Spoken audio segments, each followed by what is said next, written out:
આ સમયસાર નામનું પરમ અધ્યાત્મ શાસ્ત્ર છે. ભગવત કુંદકુંદાચાર્ય દેવ માંગલિક કરી અને પ્રતિજ્ઞા કરી છે. પ્રતિજ્ઞામાં આચાર્ય ભગવંતે કહ્યું કે હું સમયસારને કહીશ, સમય કહેતા જીવ અને સમયસાર કહેતા જીવમાં સારભૂત ત્રિકાળ શુદ્ધાત્મા. ત્રિકાળ શુદ્ધાત્માનું સ્વરૂપ બતાવવા માટે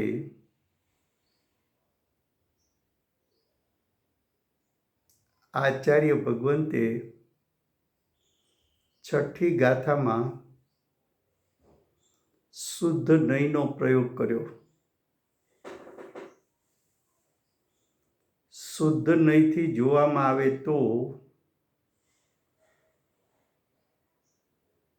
શુદ્ધ નય જે નયનો વિષય આત્માનો શુદ્ધ સ્વભાવ છે એને શુદ્ધ નય કહેવાય. જે નય શુદ્ધાત્માના સ્વરૂપમાં લઈ જાય છે તેને શુદ્ધ નય કહેવાય. એ શુદ્ધ નયનું સ્વરૂપ બતાવવા માટે વિષય ચાલે છે ગાથા 6ની ટીકા, એનો બીજો પેરેગ્રાફ, જેમાં દ્રષ્ટાંત આપ્યું છે. એ દ્રષ્ટાંત ફરીવાર લેવાની માગણી હતી. દ્રષ્ટાંત એમ છે કે અગ્નિ બળવા લાયક પદાર્થ છે માટે અગ્નિ બાળે છે કે અગ્નિનો સ્વભાવ જ બાળવાનો છે?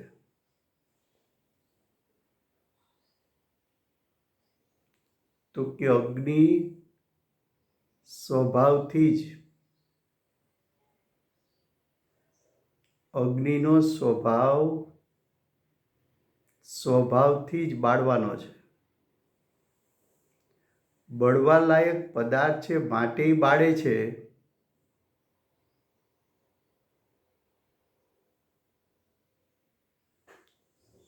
એમ કેવું એ ખરેખર પરની સાપેક્ષતા લીધી. પરની સાપેક્ષતા લેવી તો પરાધીનતા થઈ. અગ્નિ બાળવા માટે બળવા લાયક પદાર્થ ને માટે પરાધીન છે કે અગ્નિ તો પોતાના સ્વભાવથી બાળવું એનો સ્વભાવ છે? એવો એક દ્રષ્ટાંત. બીજો દ્રષ્ટાંત કે દીપક, ઘટપટ, માટી, કપડું આદિ એને પ્રકાશિત કરે છે. તો દીપક ઘટપટને પ્રકાશિત કરે છે માટે દીપક પ્રકાશમાન છે કે દીપક સ્વભાવથી જ પ્રકાશમાન છે? તો કે દીપક સ્વભાવથી જ પ્રકાશમાન છે.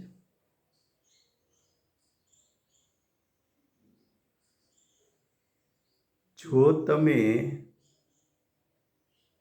પ્રકાશવા લાયક પદાર્થ છે માટે દીપક પ્રકાશમાન છે એમ કહો તો દીપક પરાધીન થઈ ગયો. પ્રકાશવા લાયક પદાર્થ ન હોય તો દીપક પ્રકાશે નહીં.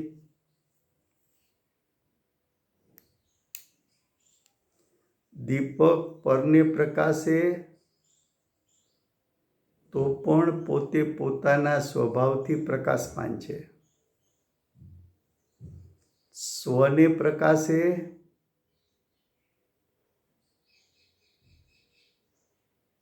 જેમ જ્ઞાન સ્વપરને જાણે છે એમ દીપક સ્વપરને પ્રકાશે છે. દીપક પોતાના સ્વભાવથી પોતાની જ્યોતથી પોતે સ્વયં પ્રકાશમાન છે. સ્વને પ્રકાશમાન કરે તો પણ પ્રકાશમાન અને પરને પ્રકાશે તો પણ સ્વતંત્રપણે પ્રકાશમાન. દીપક પ્રકાશમાન છે એમ કહેવું એમાં કોઈની અપેક્ષા લેવાની જરૂર નથી. અગ્નિ સ્વભાવથી બાળે છે એમ કહેવા માટે પરની સાપેક્ષતાની જરૂર નથી. ખ્યાલ આવે છે?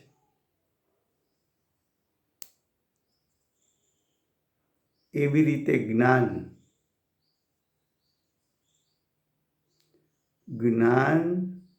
સ્વપર પ્રકાશક છે.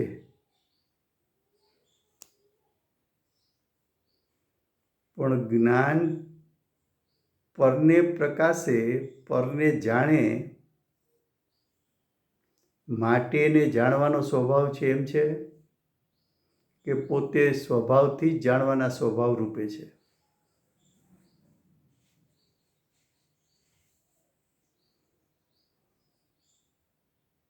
તો કે જ્ઞાન જાણે છે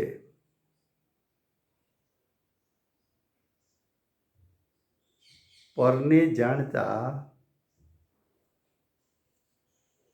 જ્ઞાન પરમય થતું નથી. જ્ઞાન પરને જાણે તો પણ પોતાના સ્વભાવથી જાણે છે. પર છે માટે જાણે છે એમ નથી.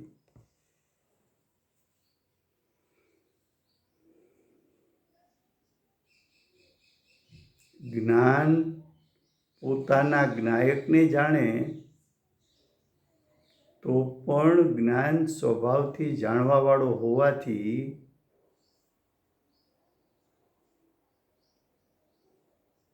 પોતાના સ્વભાવને કારણે જાણે છે.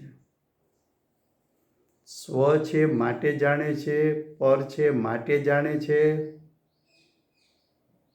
તો કે ના, જાણવું એનો સ્વભાવ છે.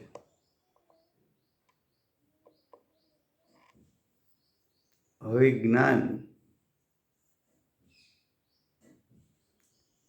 જ્ઞાનની પર્યાય, જાણવું જાણવું જાણવું જાણવું જ્ઞાનની પર્યાય.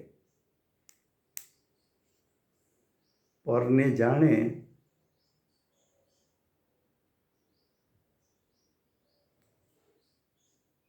જ્ઞાન પરને જાણે ત્યારે જ્ઞેયના આકારો જ્ઞાનમાં ઉત્પન્ન થયા. એ કાર્ય જ્ઞાનની પોતાની પર્યાયનું છે. જ્ઞાનની પર્યાયમાં એવી યોગ્યતા છે કે જ્ઞેયાકાર રૂપ પરિણમી શકે, પણ જ્ઞેયાકાર મય ન થઈ શકે. જ્ઞાન પરને જાણતા પરમય ન થઈ શકે. પણ જ્ઞેયનું જેવું સ્વરૂપ છે, જેવું સ્વરૂપ છે એવું સ્વરૂપ જાણ્યું, સ્વસત્તામાં રહીને જાણ્યું. એ પરિણામ પણ જ્ઞાનગુણનું પોતાનું. એ જ્ઞાનગુણનું પરિણામ ઉત્પન્ન થયું છે પણ પોતાની સ્વસત્તામાં, ને ઉત્પત્તિનું કારણ પોતે સ્વભાવથી જાણનારો છે. ઉત્પત્તિનું કારણ સામે જ્ઞેય છે એમ નથી. જ્ઞેય છે માટે જ્ઞાન જાણે છે એમ કયો તો જ્ઞાન પરાધીન થઈ ગયું.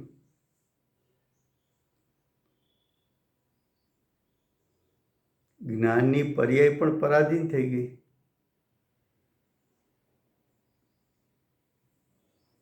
फिर से हिंदी में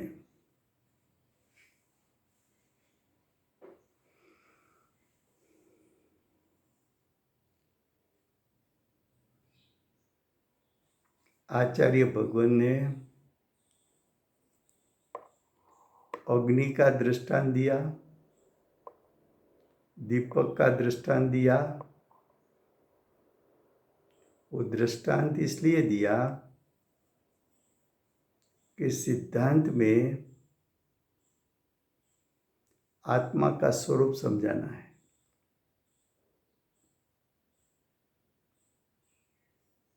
तो पहले दृष्टांत में क्या कहना चाहते हैं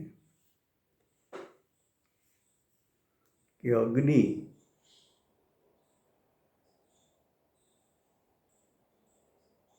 जलाती है तो जलाना अग्नि का स्वभाव है. जलने वाले पदार्थ है इसलिए अग्नि जलाती है कि अग्नि का स्वभाव जलाना है इसलिए जलाती है.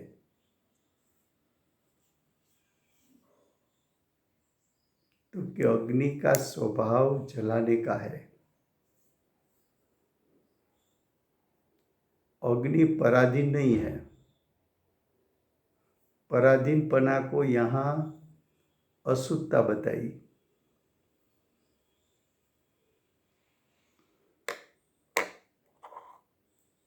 अग्नि क्या कार्य करेगी? स्वभाव से क्या कार्य करेगी? तो कि उसका स्वभाव तो जलाना है.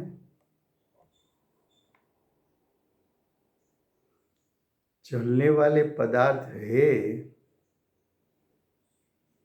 इसलिए जलाया. तो उसका अर्थ ये हो गया कि लकड़ी, ग्रास वगैरह होगा तो ही अग्नि जला सकती है. तो अग्नि लकड़ी के कारण पराधीन हो गई. तो विश्व का सभी द्रव्य स्वाधीन और स्वतंत्र है कि नहीं? सभी द्रव्य के पास अपना अपना स्वभाव है कि नहीं? सामने की ओर देख कि लकड़ी अग्नि है इसलिए लकड़ी जलती है कि लकड़ी में जलने की योग्यता है इसलिए जलती है. तो अग्नि का स्वभाव जलाना, वो स्वभाव लकड़ी में नहीं हो सकता. लकड़ी का स्वभाव जलना, वो लकड़ी का स्वभाव जलना है, वो अग्नि के स्वभाव रूप नहीं हो सकता. दोनों के बीच में निमित्त नैमित्तिक संबंध है. लेकिन निमित्त नैमित्तिक संबंध का अर्थ क्या? कि दोनों द्रव्य अपने अपने द्रव्य क्षेत्र काल भाव में रहकर अपने अपने स्वभाव रूप परिणमित होगा। निमित्त नैमित्तिक संबंध के काल में भी एक द्रव्य दूसरे द्रव्य की पराधीनता का स्वीकार करते नहीं है। एक अग्नि का दृष्टांत दिया, दूसरा दीपक का। दीपक स्वपर प्रकाशक है, लेकिन स्वपर प्रकाशक क्यों है?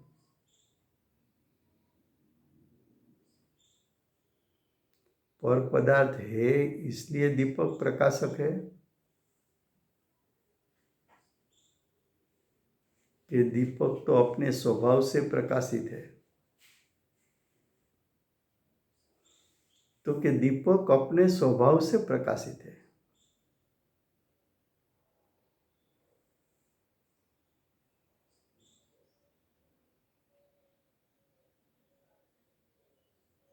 दीपक को विश्व में प्रकाशने वाले पदार्थ है, उसकी पराधीनता नहीं है। पराधीनता को अशुद्धता कहा। दीपक अशुद्ध नहीं है। अशुद्ध नहीं है उसका अर्थ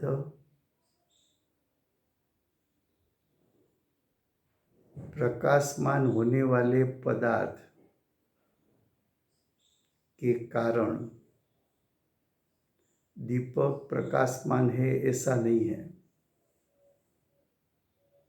दीपक वो स्वभाव से प्रकाशमान है। किसको प्रकाशित करेगा? स्व को और पर को, दोनों को।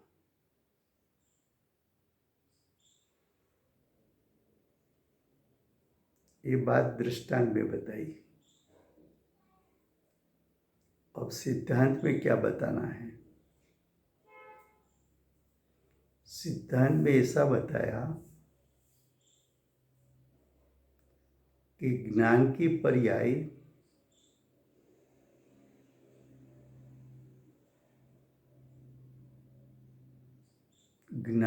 पर्याय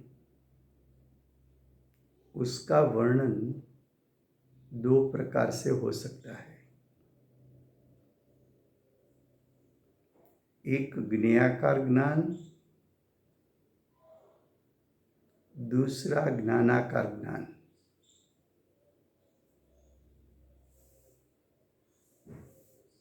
एक ज्ञेयाकार ज्ञान, दूसरा ज्ञानाकार ज्ञान।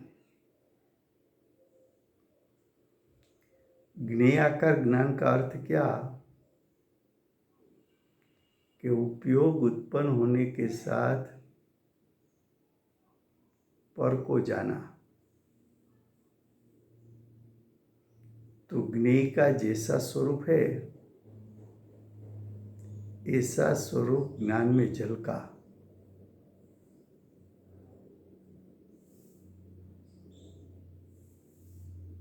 ज्ञान ने उसको जान लिया।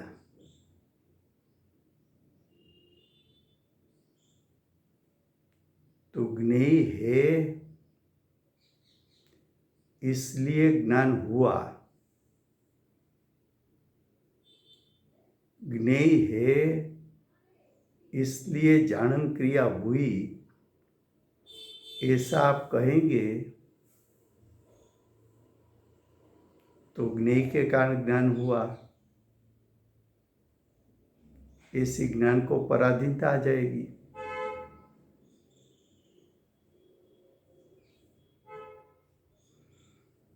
तो कि ज्ञेय के कारण ज्ञान जानता है कि ज्ञान का स्वभाव जानना है। तो ज्ञान का स्वभाव जानना है।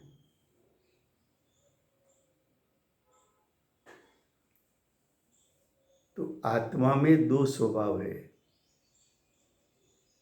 ज्ञेय स्वभाव भी है, ज्ञान स्वभाव भी है। 5 अजीव द्रव्यों में सिर्फ ज्ञेय स्वभाव है, ज्ञान स्वभाव नहीं है।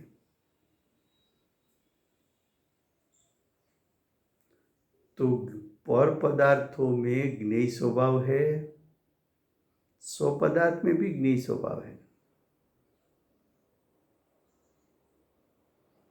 ज्ञान स्व और पर दोनों को प्रकाशित कर सकता है, दोनों को जान सकता है। क्यों? कि ज्ञान का स्वभाव जानना है।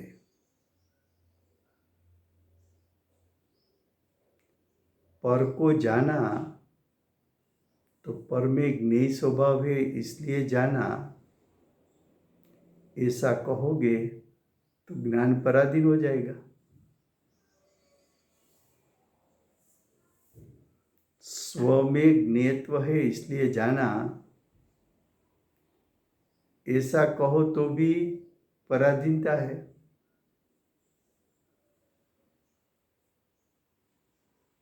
ज्ञान को पराधीनता है। ज्ञेय है इसलिए ज्ञान जानता है, वो पराधीनता है। ज्ञेय हो या न हो, ज्ञान कार्य क्या करेगा? तो कि ज्ञान तो जानने का ही कार्य करेगा।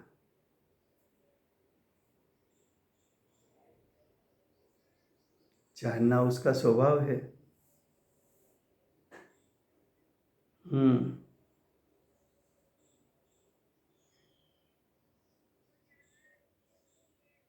वो जानने वाला है इसलिए जानने वाला है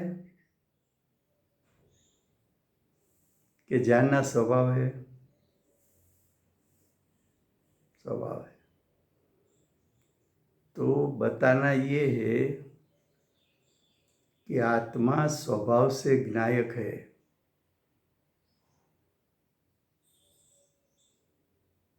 स्व को जाने तो भी ज्ञायक, पर को जाने तो भी ज्ञायक, स्व पर प्रकाशक होवे तो भी ज्ञायक।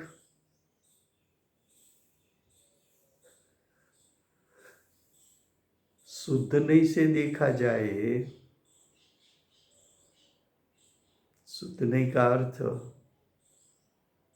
गुण भेद पर्याय भेद को गौण कर दे, पर को गौण कर दे।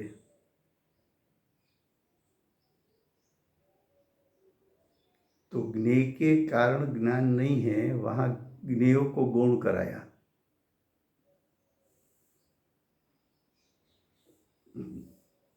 ज्ञेयों को गौण कराया,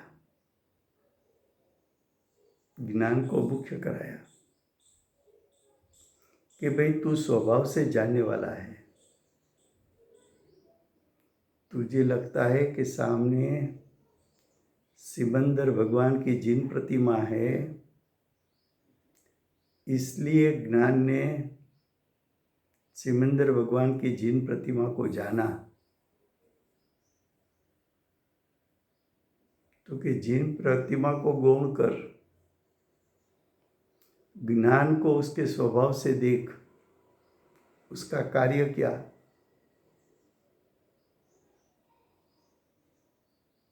तो कि जानना जानना जानना।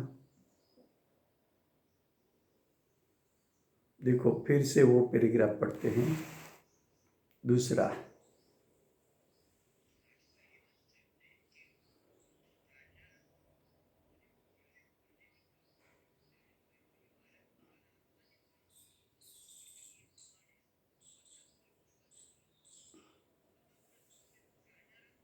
हाँ,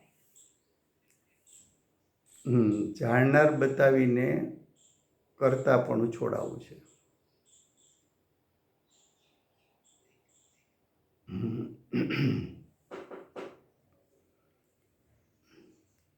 जो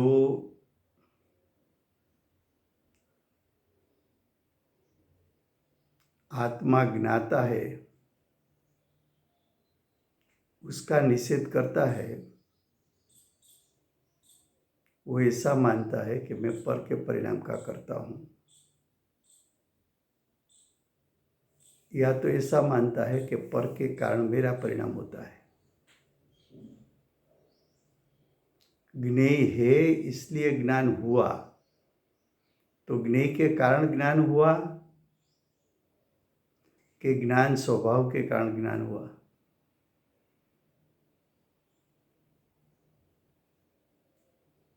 तो कि ज्ञान स्वभाव के कारण ज्ञान हुआ है।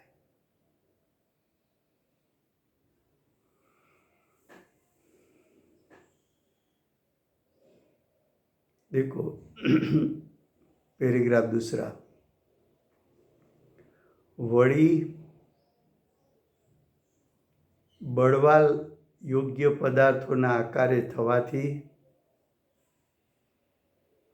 અગ્નિને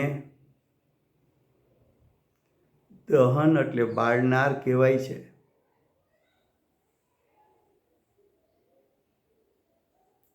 અગ્નિ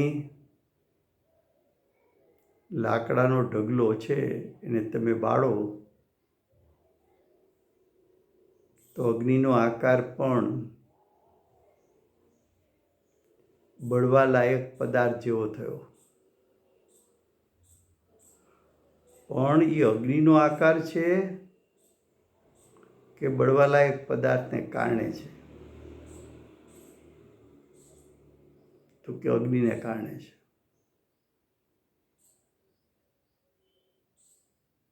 હવે કે છે તો પણ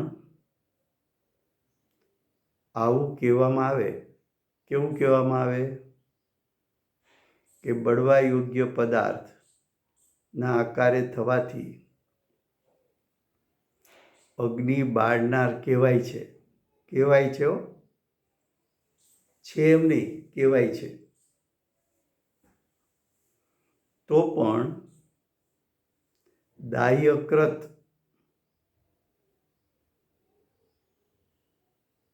અશુદ્ધતા તેને નથી। દાહ્યકૃત અશુદ્ધતા તેને નથી એટલે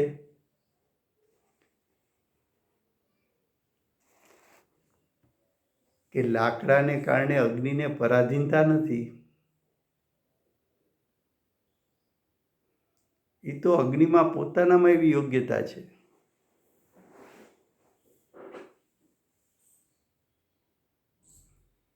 એ દ્રષ્ટાંત આપ્યો। હવે સિદ્ધાંત કે તેવી રીતે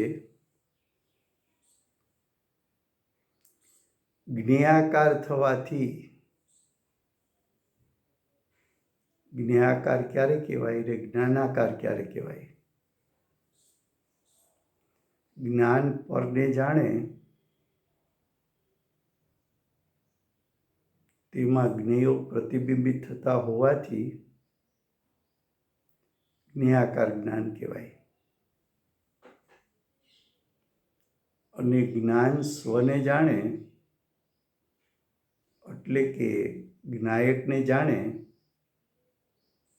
તો એને જ્ઞાનાકાર જ્ઞાન કહેવાય।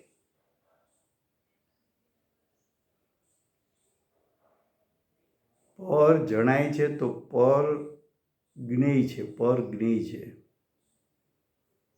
તો શું જાણ્યું એનું જ્ઞાન કરાવવા માટે નિમિત્તનું જ્ઞાન કરાવ્યું કે જ્ઞાનમાં કોણ ઝલકી ઉઠ્યું? તો કે સિમંદર ભગવાનની જીન પ્રતિમા।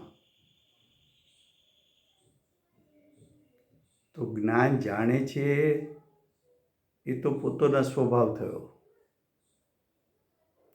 જીન પ્રતિમા જાણી તો જીન પ્રતિમા તો નિમિત્ત છે।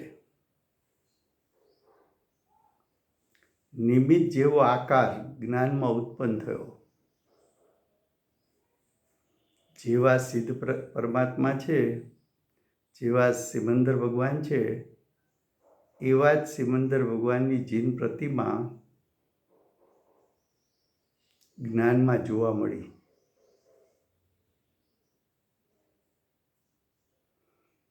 પણ એ જીન પ્રતિમા જ્ઞાનની પર્યાયમાં જોવા મળી એ કાર્ય જ્ઞાનનું છે કે સિમંદર ભગવાનની જીન પ્રતિમાનું છે?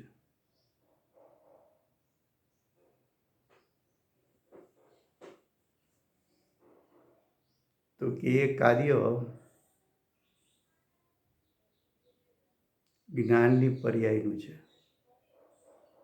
જ્ઞાનની પર્યાયમાં એવા આકાર રૂપે થઈ શકે એવી યોગ્યતા છે, માટે જ્ઞાનનું કાર્ય છે. પ્રતિબિંબ ભગવાનનું ઝલકી ઉઠવું તો એ કાર્ય જીવની સત્તામાં થયું છે, જ્ઞાનની સત્તામાં થયું છે. એ કાર્યમાં જ્ઞાન પોતે વ્યાપ્યું છે, માટે એ કાર્ય જ્ઞાનનું પોતાનું છે. પણ અજ્ઞાની શું માને છે કે પરપદાર્થ છે માટે મેં જાણ્યો, જ્ઞાન છે માટે મેં જાણ્યું એમ નહીં.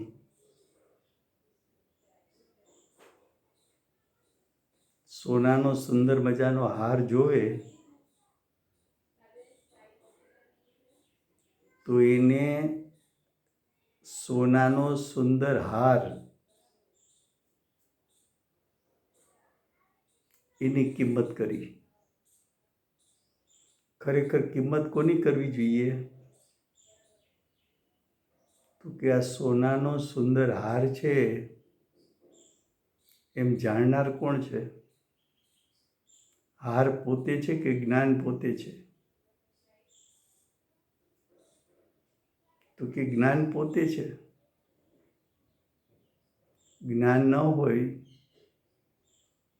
તો સોનાના હારની સુંદરતા એની કિંમત કોણ કરે?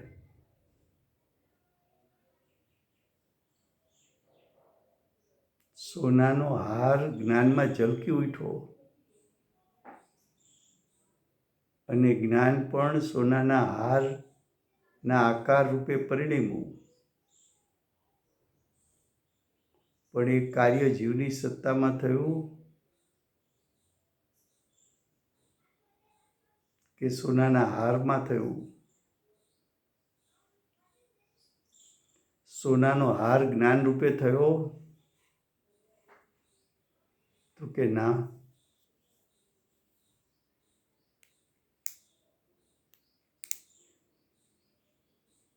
હવે કે છે જો તેવી રીતે જ્ઞેયાકાર થવાથી તે ભાવને જ્ઞાયકપણું પ્રસિદ્ધ છે.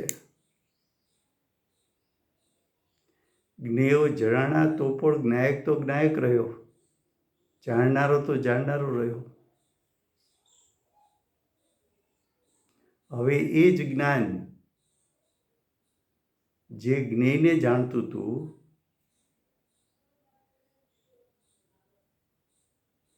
એ જ જ્ઞાન હવે સ્વરૂપ પ્રકાશનની અવસ્થામાં પણ, સ્વરૂપ પ્રકાશન એટલે સ્વસ્વરૂપને જાણવું, સ્વસ્વભાવને જાણવો. જે તારી જ્ઞાનની પર્યાય જ્ઞેયોને જાણતી હતી એ જ જ્ઞાનની પર્યાય હવે તારા જ્ઞાયકને જાણે. તો જ્ઞાયકને જાણવું એ સ્વરૂપ પ્રકાશન કીધું. સ્વરૂપ, સ્વસ્વભાવ, રૂપ એટલે સ્વભાવ. સ્વસ્વભાવનું પ્રકાશન, સ્વસ્વભાવનું જાણવાપણું જ્ઞાનની પર્યાય પેલા જ્ઞેયને જાણતી હતી. હવે પોતાના સ્વસ્વરૂપને જાણ્યું. તો કે જ્ઞેયને જાણે પણ જ્ઞાયક જ્ઞાયક છે, અને સ્વને જાણે તો પણ જ્ઞાયક તો જ્ઞાયક છે. જ્ઞેયને જાણવાથી કઈ જ્ઞાયક જ્ઞેય રૂપે થયો નથી.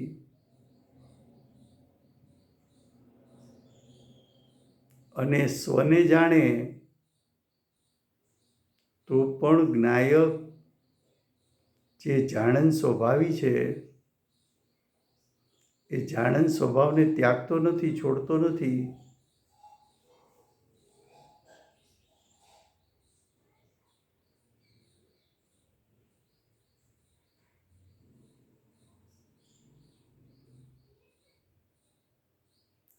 આગળ કહ્યું, દીવાની જેમ.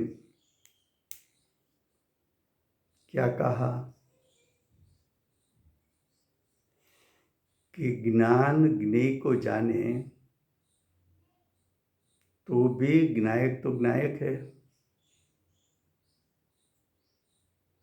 वही ज्ञान की पर्याय स्व को जाने तो भी ज्ञायक तो ज्ञायक है.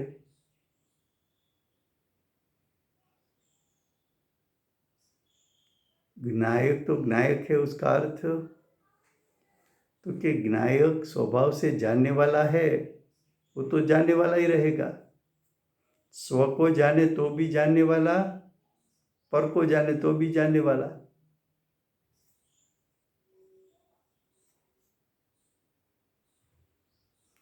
पर है इसलिए जाना ऐसा नहीं, स्व है इसलिए जाना ऐसा नहीं.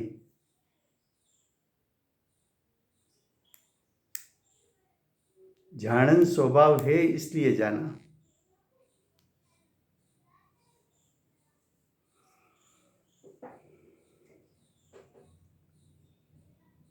अब आगे, पोते जाणनारो માટે પોતે કરતા, પોતે જાણનારો માટે પોતે કરતા, પોતાને જાણ્યો માટે પોતે જ કર્મ.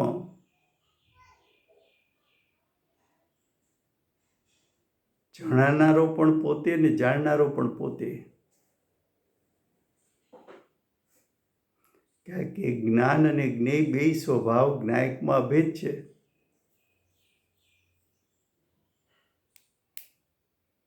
ज्ञान और ज्ञेय स्वभाव दोनों ज्ञायक में अभेद है. ज्ञायक कर्ता और ज्ञान की क्रिया, और ज्ञान की क्रिया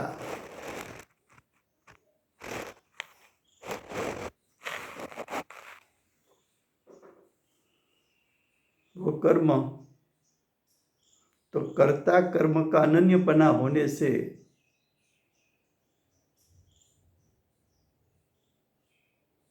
कर्ता कर्मना अनन्यपणु होवाथी જ્ઞાયક જ છે. આત્મા તો જ્ઞાયક જ છે, જાણનારો જ છે. પોતે જાણનારો માટે પોતે કરતા, પોતાને જાણ્યો માટે પોતે જ કર્મ. તો કર્તા કર્મ પણ બંને પોતાનામાં ઉતાર્યું.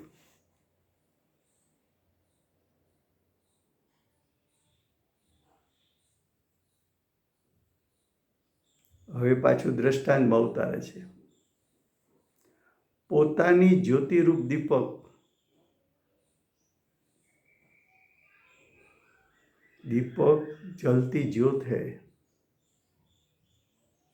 दीपक जलती ज्योत है.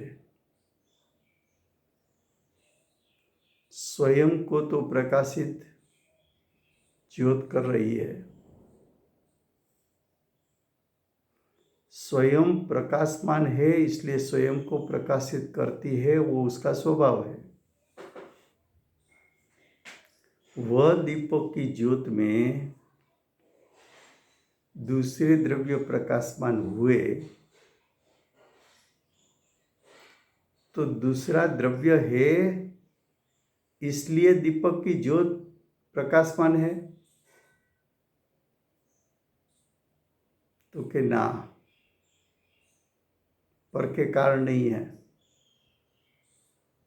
दीपक अपने स्वभाव से प्रकाशमान ज्योति स्वरूप है।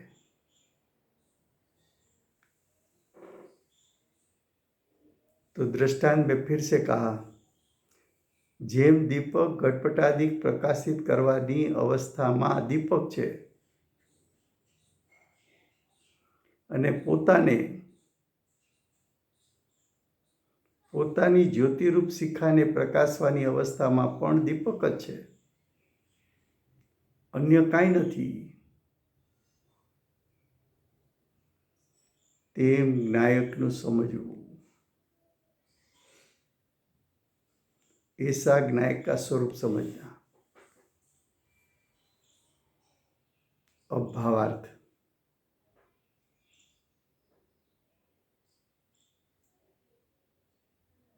અશુદ્ધપણું પરદ્રવ્યના સંયોગથી આવે છે।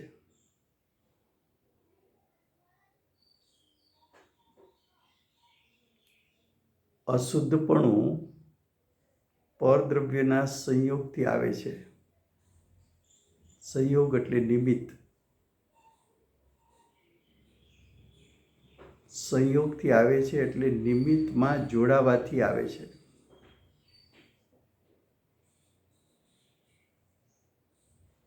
એમ કેમ કહ્યું? તો કે આત્માનો દ્રવ્ય સ્વભાવ તો ત્રણેય કાળ શુદ્ધ છે, એના ગુણો પણ ત્રણેય કાળ શુદ્ધ છે। તો પર્યાયમાં અશુદ્ધતા કેમ આવી? તો કે પર્યાયમાં એવી યોગ્યતા છે કે કર્મના ઉદયનો સંગ કરે, કર્મના ઉદયનો સંયોગ કરે, કર્મના ઉદયનો સંયોગ કરે, કર્મના ઉદયમાં જોડાય, કર્મના ઉદયને નિમિત્ત બનાવે, તો પર્યાયમાં એવી યોગ્યતા છે કે અશુદ્ધપણું પ્રગટે। એ અશુદ્ધપણું પ્રગટ્યું એ દ્રવ્ય સ્વભાવમાં નથી પ્રગટ્યું, વર્તમાન એક સમયની પર્યાયમાં પ્રગટ્યું છે। જેમ પાણી સ્વભાવથી શીતળ છે, પાણીના ગુણો, પાણીની મીઠાશ, પાણીની નિર્મળતા, સ્વચ્છતા, એ ગુણો પણ ત્રિકાળ શુદ્ધ છે।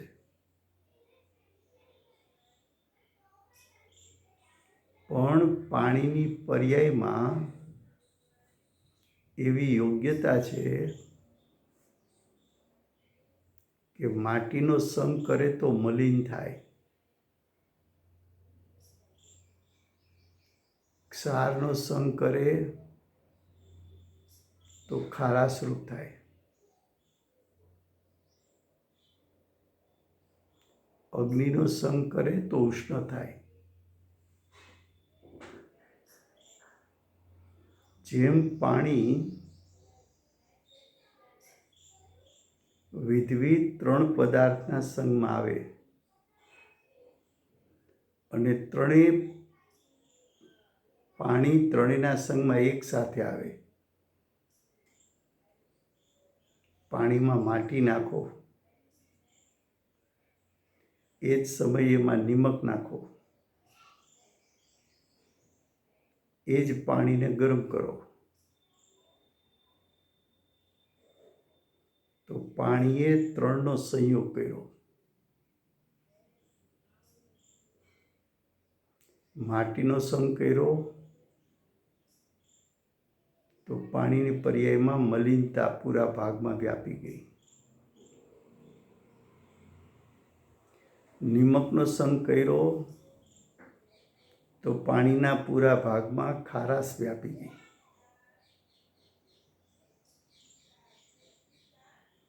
પાણીને ઉષ્ણ કર્યું તો ઉષ્ણતા પાણીના પૂરા ભાગમાં વ્યાપી ગઈ. મલિનતા, ક્ષારયુક્તતા,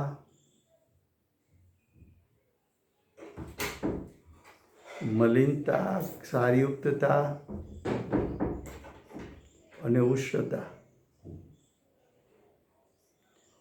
ત્રણેય એક સાથે પાણીની પર્યાયમાં વ્યાપ્યા છે.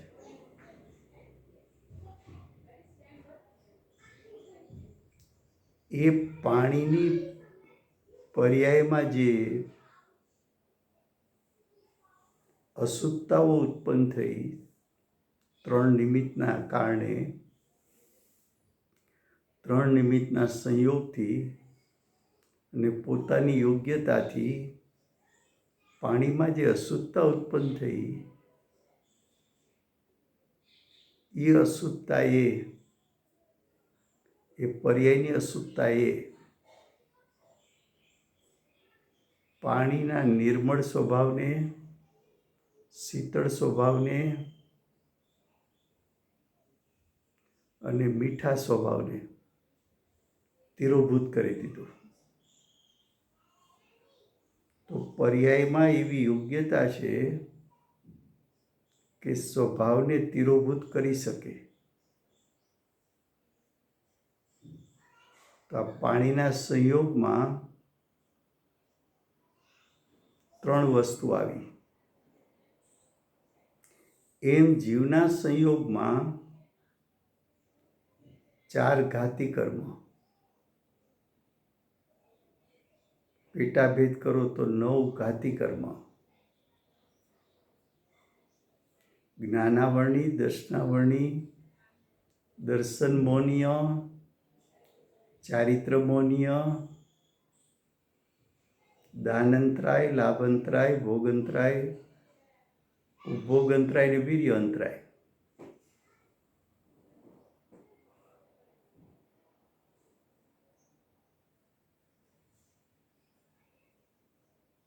ચારે એક સાથે આટલા કર્મના ઉદયમાં જીવ જોડાણો. અઘાતી કર્મની વાત પછી કરશું. તો આ 9 પ્રકારના કર્મમાં જીવ જોડાણો તો જીવની પર્યાયમાં અશુદ્ધતા ઉત્પન્ન થઈ. એ જીવની પર્યાયમાં 9 કર્મના સંયોગમાં પર્યાયમાં અશુદ્ધતા ઉત્પન્ન થઈ શકે એવી પર્યાયની યોગ્યતા છે. એ અશુદ્ધતા જે ઉત્પન્ન થઈ પર્યાયમાં, એ યોગ્યતામાં એવી તાકાત છે કે જ્ઞાયક સ્વભાવને તિરોભૂત કરી શકે, નાશ ન કરી શકે, તિરોભૂત કરી શકે.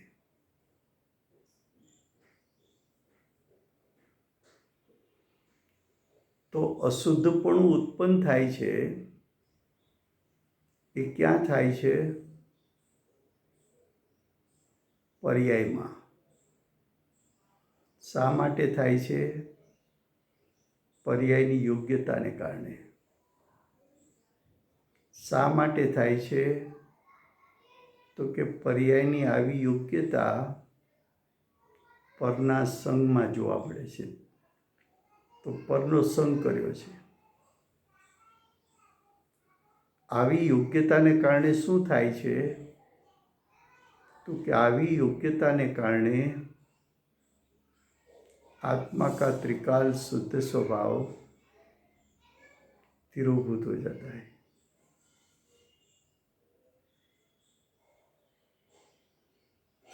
लेकिन ये मलिनता ये अशुद्धता, ये योग्यता पर के संयोग के निमित्त से होती है।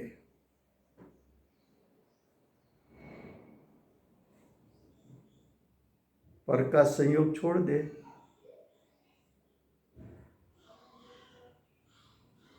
उसका लक्ष्य छोड़ दे, कर्म के उदय में जुड़ना छोड़ दे।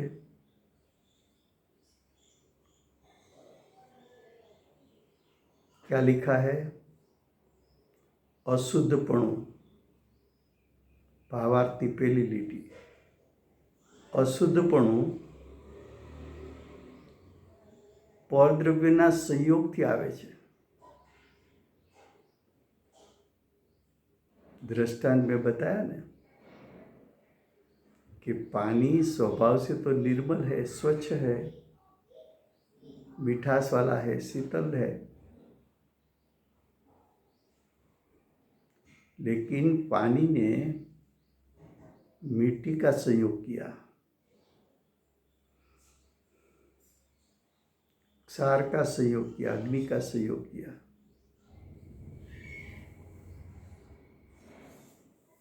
ये संयोग होता है वर्तमान पर्याय में। पर्याय में अशुद्धता रूप परिणमन कर सके ऐसी योग्यता है और स्वभाव रूप परिणमन कर सके ऐसा स्वभाव है।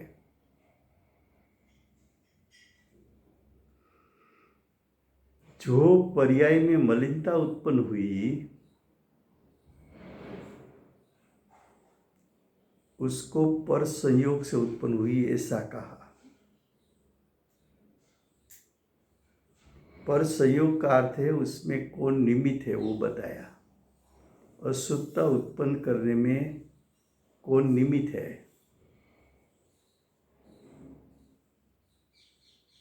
वो वास्तव में अशुद्धता भी पर के कारण उत्पन्न नहीं होती, पर पर्याय की स्वयं की ऐसी योग्यता है, वो योग्यता के कारण अशुद्धता उत्पन्न होती है। पर ऐसी योग्यता कब दिखने में आती है कि जीव नैमित्तिक परिणाम रूप परिणमन करे। नैमित्तिक परिणाम किसको कहा? तो कि निमित्त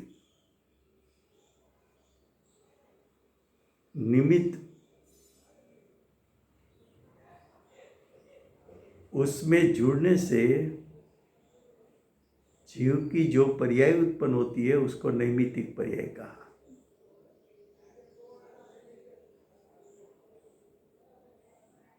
तो जिस प्रकार पानी की अशुद्धता, पानी की पर्याय की योग्यता के कारण जो अशुद्धता उत्पन्न हुई, वो पानी के असल स्वभाव को, शुद्ध स्वभाव को, शुद्ध निश्चय नहीं के विषयभूत स्वभाव को तिरोभूत कर देती है। उसी प्रकार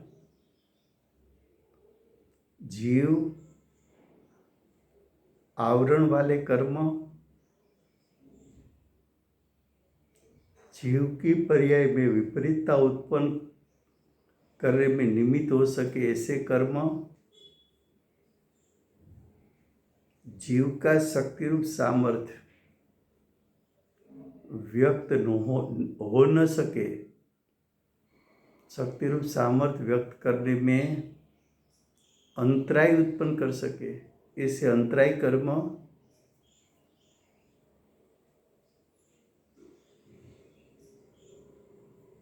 उसके संयोग में जीव की वर्तमान पर्याय आई तो अशुद्धपना उत्पन्न हुआ। तो भावार्थ की पहली लाइन में बताया कि अशुद्धपना परद्रव्य के संयोग से आता है। आगे बताया क्या बताया? वहाँ जहाँ अशुद्धता उत्पन्न हुई, वहाँ जिस द्रव्य में अशुद्धता उत्पन्न हुई वही द्रव्य में वही मूल द्रव्य तो अन्य द्रव्य रूप होता नहीं है। मूल द्रव्य तो अन्य द्रव्य रूप थતું જ નથી।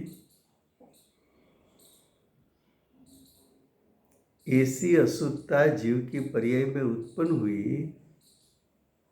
फिर भी ज्ञायक तो ज्ञायक रहा, ज्ञायक तिरोभूत हुआ, लेकिन ज्ञायक ने ज्ञायकपना छोड़ा नहीं। पानी की वर्तमान पर्याय में अशुद्धता दिखने में आई, लेकिन पानी के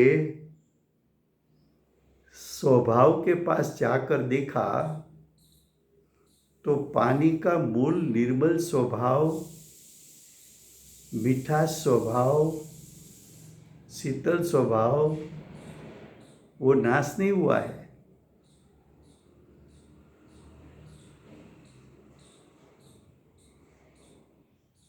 अब देखो, दो बात हुई। पर्याय में अशुद्धता है, स्वभाव शुद्ध है।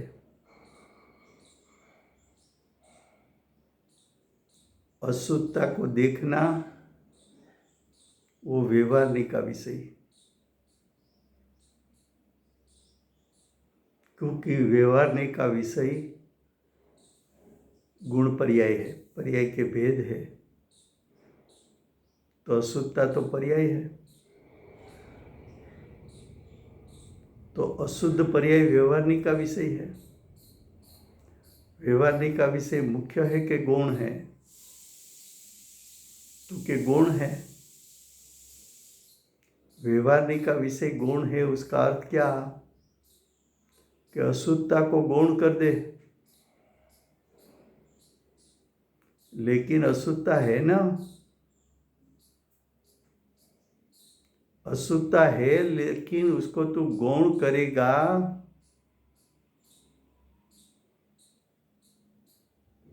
तो शुद्धने का विषय मुख्य हो जाएगा। तो के शुद्धने का विषय कहाँ है? तो के मलिन पर्याय में छुपा हुआ है। मलिन पर्याय में क्या छुपा हुआ है? शुद्धने का विषय बुद्धिनायक स्वभाव छुपा हुआ है।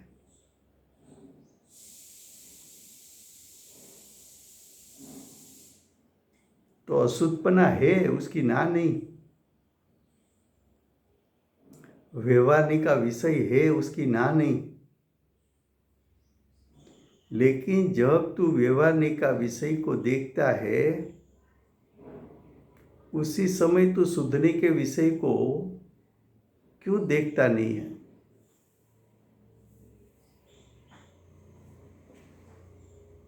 लेकिन शुद्धने के विषयभूत विषय को क्यों देखूं?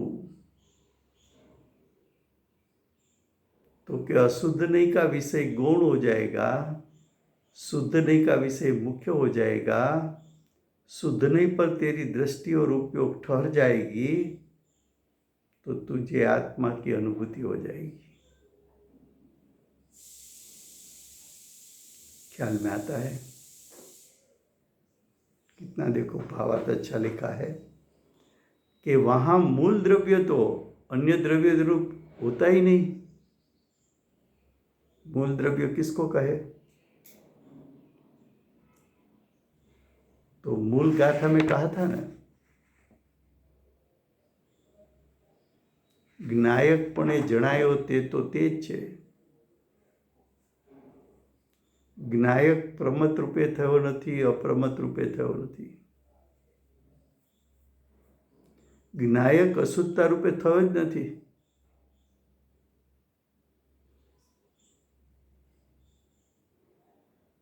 भावार्थ उसकी पहली लाइन फिर से, अशुद्धपणु परद्रव्यना संयोगથી આવે છે।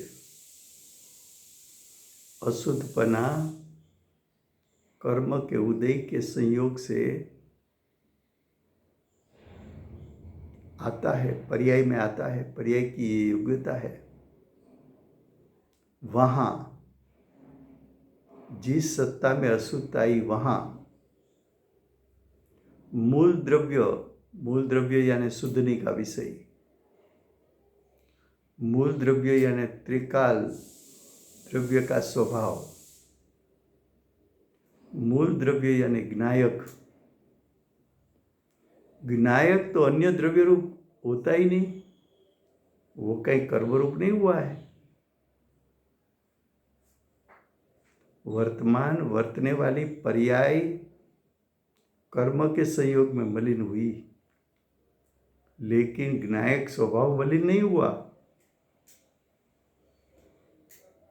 तो ज्ञायक स्वभाव मलिन नहीं हुआ, वहां तेरी दृष्टि पहुंच जाए तो आत्मा का अनुभव होता है, समय हुआ है।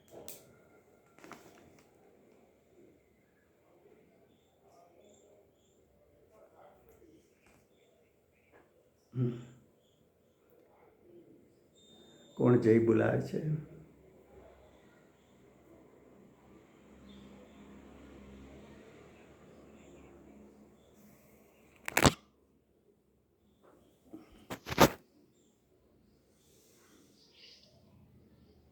ગુરુદેવનો જય હો, જય હો, આતનો જય હો, જય હો, જય હો, જય હો, જય હો, જય હો, જય હો, જય હો, જય હો.